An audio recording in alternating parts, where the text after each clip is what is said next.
There's nothing better than barbecuing outside on the weekend, so you're not going to want to miss this, because today we're making barbecue ribs.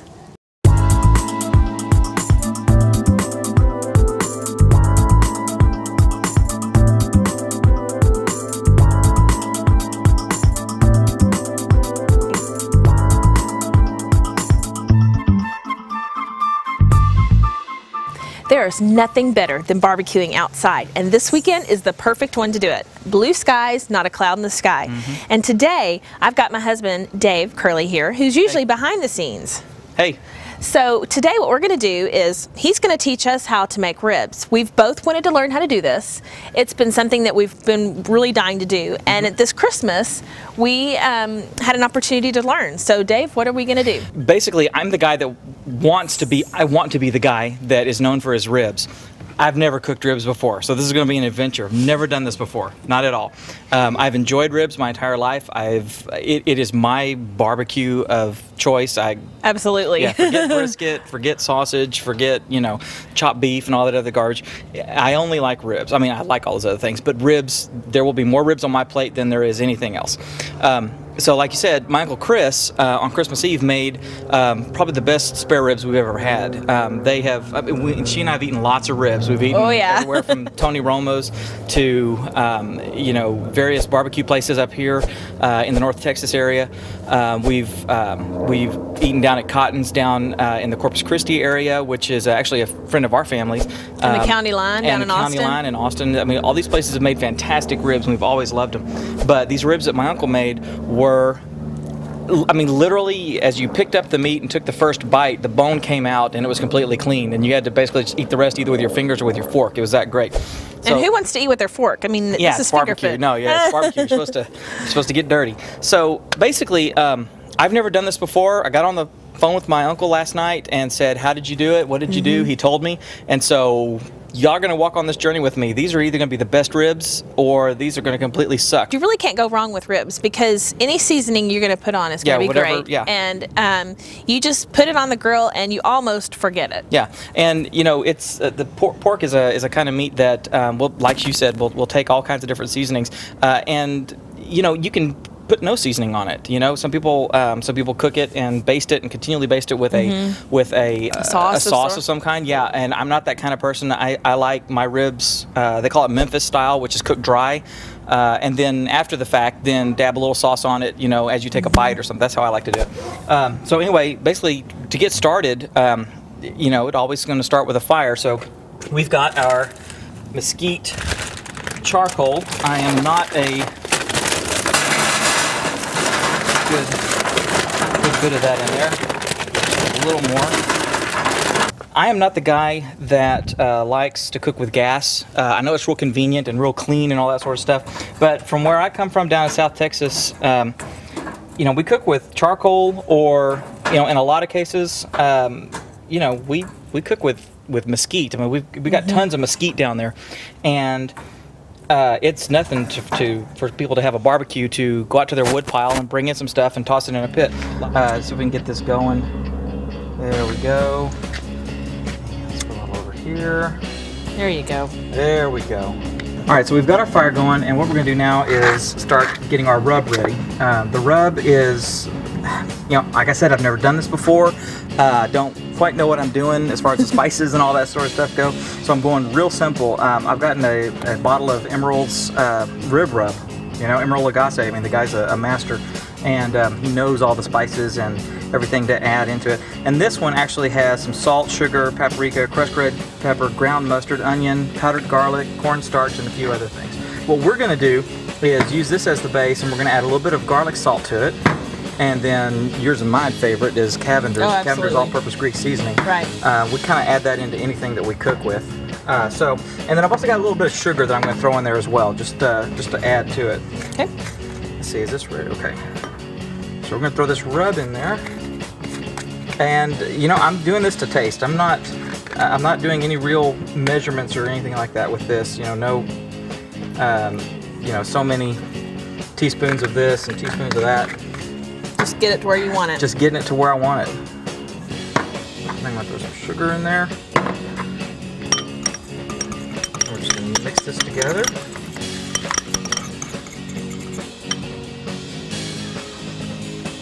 Taste that. Pretty good. Yeah, I think that's great. I think that's absolutely great. So we've got this mixed up together, incorporated nicely. Just a little bit more sugar in that. All right, now we're ready to start rubbing the chicken. Not the chicken. What are you doing? Ribs, not chicken ribs. We're gonna start rubbing the ribs. Okay, so these are pork spare ribs. They're full size. This, what did this say? This was the back ribs? Yeah. Back loin? Yeah, back loin ribs. So basically, we're just gonna add this rub to it. Okay. And we'll start on the other side first. Okay. Would you mind just kind of sprinkling some of that? Okay. And we're basically just rubbing it in, getting it permeate, getting it all over the meat. The cooking of this is going to be in two separate phases. What we're going to be doing is, first we're going to be searing it on the fire, which as you can see, the fire's not going, so we'll have to start this fire up again. We're going to be searing all this meat, getting it nice and braised, caramelized, whatever you want to call it. Basically, the outer skin is going to get sealed up so that all the juices can stay inside. And then we're going to slow cook it for 3 to 4 hours and let it get nice. And slow cooking is going to give us the tenderness of the meat. Some of the meat's going to look kind of rare, but it's going to be fully cooked and it's going to be extremely, extremely tender. And doing ribs or any kind of meat like this is great for parties. When you're having a Super Bowl party or you're having birthday parties or whatever, this is just fantastic. I'm going to go ahead and put the rest of this on there. Perfect. All right, so we've got that in. So now we're going to restart our fire, get that up and nice and hot, and then we're going to set this on it, and we're going to be cooking it for 10, 15-ish minutes per side, and then we'll be ready. Okay, sounds good. All right, we're going to start this up one more time for real, hopefully. Wow, there we go. There we go. Oh, it's nice and warm. It's kind of cool. As the afternoon has progressed, the sun's starting to go down and we're getting kind of cool. What we want to do is we want the fire to burn down just a little bit so that we have coals. Right. You know, we want hot coals. We don't want just flaming fire because that'll end up searing the meat a little too much and charring it and burning it. Yeah, we don't want that.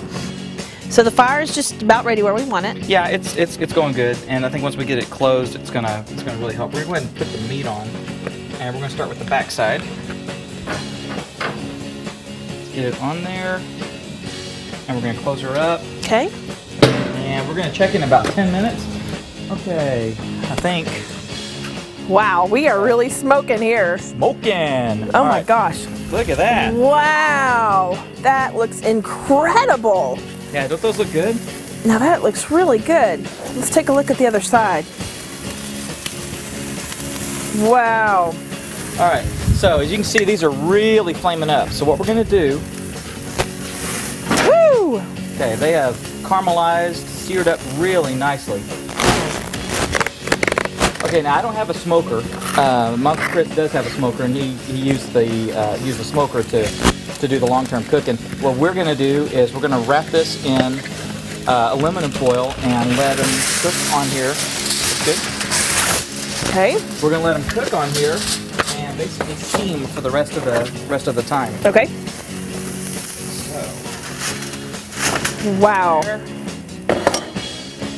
And there's still a lot of moisture. There's some fresh blood on there, which is a very good sign. We're going to fold this over. Fold this over. I want it sealed up really tightly. My eyes, excuse me. I know, mine too. Man, that smoke.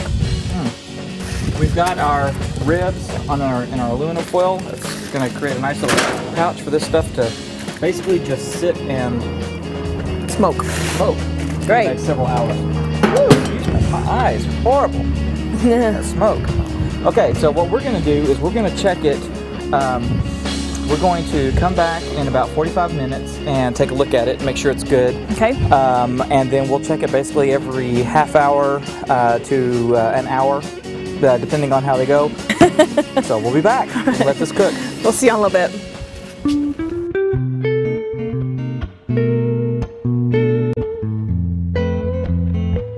Now Now the ribs have been cooking for about 3.5 hours, and Dave is just coming in so that we can start cooking them and get the taste test. This is my most favorite part of the entire show. Yes, mine too. Always like doing this. Oh my gosh, it smells so good. Okay, so we're gonna open this up and see what these things look like. Well, there they are. There they are. I'm gonna lift these up real quick and you pull the thing. Go. All right, here's our ribs. And wow, they look pretty good. Let's, we'll try something right out in the middle here. They're a little charred. Yeah. That was from having it on the fire, having fire directly lick it for a little too long. I think tomorrow when I do these, I'm going to let the fire, I'm going to put a lot more charcoal in, and then I'm going to let the fire sort of burn down to where it's just glowing embers, you know? And then I'll put it on and let it braise, and then flip it and let it braise. Gotcha. Yeah. So let's cut. Hello? There we are, there it is. And getting your fire is tricky, so you know, there's our conditions today were that it was really windy outside, so that was one of the issues that we were having to deal with, was that it was very windy outside. Yeah. Windy. The meat inside looks really, really good. Mm-hmm. Slide this aside. Yep.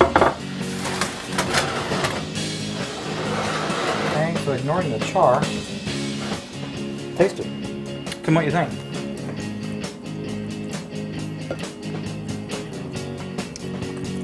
Wow, incredibly juicy. Mm-hmm. Believe it or not. Mm-hmm. Really good. Very juicy. It has tons of flavor. Well, Dave, this was like very easy. This was not hard at all. And I've always been intimidated to make ribs before because I've always thought that they would be really hard, and it always seemed like it was very labor intensive. But this is not at all. This was like dry rubbing and letting it cook. Yeah, and, you know, it took a while to cook. Like I said, we learned a lesson on the having an open flame doing the searing. Mm-hmm. You don't want to do that. You just want to let the heat do it. This is really, really good. I'm sorry that we're eating in front of you because... It's flipping good. Good job, babe.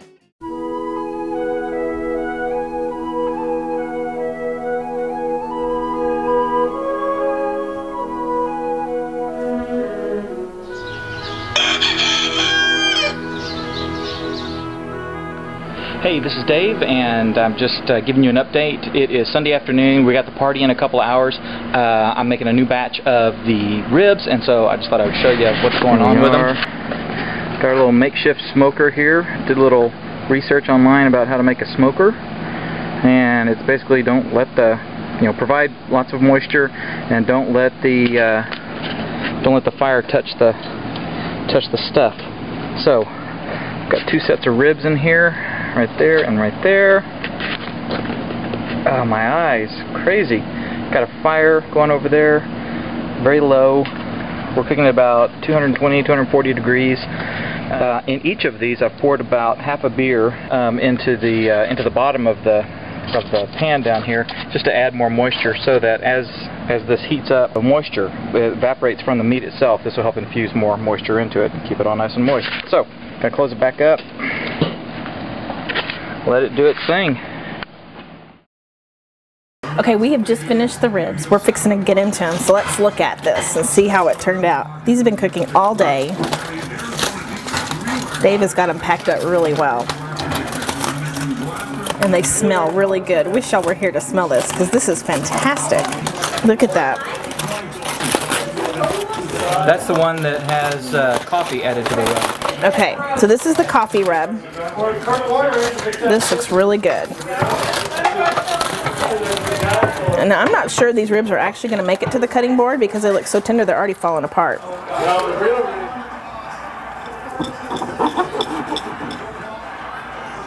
It's just awesome. Fully cooked through, it's great. This looks amazing. This is awesome. Okay, I'm going to take a little sneak peek right here. Look at that.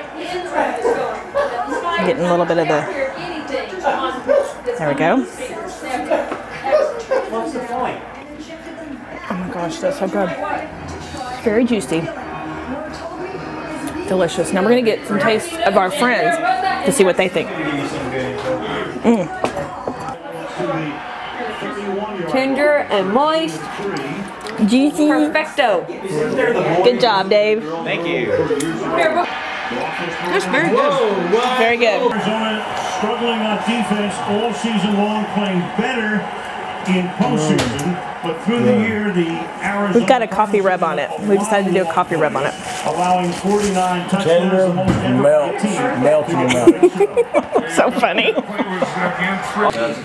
pretty cool. This looks very good. And we were about to get watermelon. Do what? We were about to get really good. You like them? Very, very tender. You're not gonna get me. Very juicy. Good flavor. They're excellent. Very good. For real. Wow, that is good. Does it taste like chicken? Actually, it does. No, I'm just kidding. We're back from the party, and I Yeah. would say today was successful. What do you think? I think so, yeah.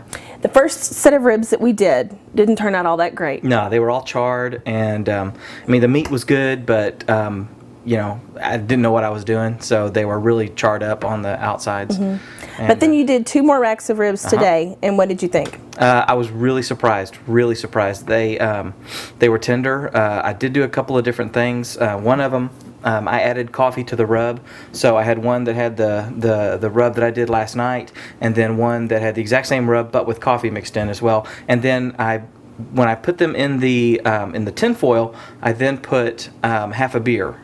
Poured half a beer down into the bottom of it of each one, and you know, they turned out really good. I mean, I was really surprised. And all of our friends loved them. They all wanted more, and we ended up giving some more away because we sent ribs we home. had a little bit left over, but we thought, you know, If you have a barbecue recipe that you would like to share with us, please do. You can send it to recipes@catcurly.com. You know, if you've made it, if it's something that you've made, go ahead and take pictures of it too as well, so that we can go ahead and post it up on the website. And then if you're local to us, we'll definitely get with you, and you can teach us how to cook that recipe as well. But we really want to have a really good, strong barbecue section on the website. Because that's big. I mean, barbecue is one of the #1 things that everybody all over America and literally all over the world love. Yep. Is barbecue. Thank you so much for watching us today. We hope you have had a wonderful time watching, and too bad you weren't here to enjoy it with us, because it was good. really good. Really good. You can find me on Twitter at twitter.com/catcurly. And you can find me on Twitter as well at twitter.com/DaveCurley. You can also find me at davecurley.com, and of course I'm always at catcurly.com as well. Absolutely. Thank you so much for watching us today, and we will see you soon. Thanks.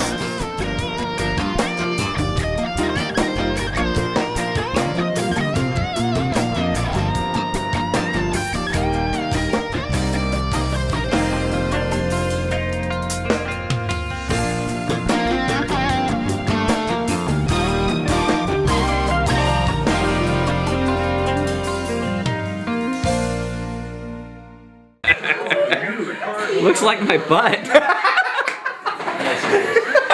Here's the party. There he goes. Scared me a little bit. Why are y'all on the roof? Because they're idiots. Y'all are too old. You're gonna break that hip. Sit down off that roof. They already did it the other day.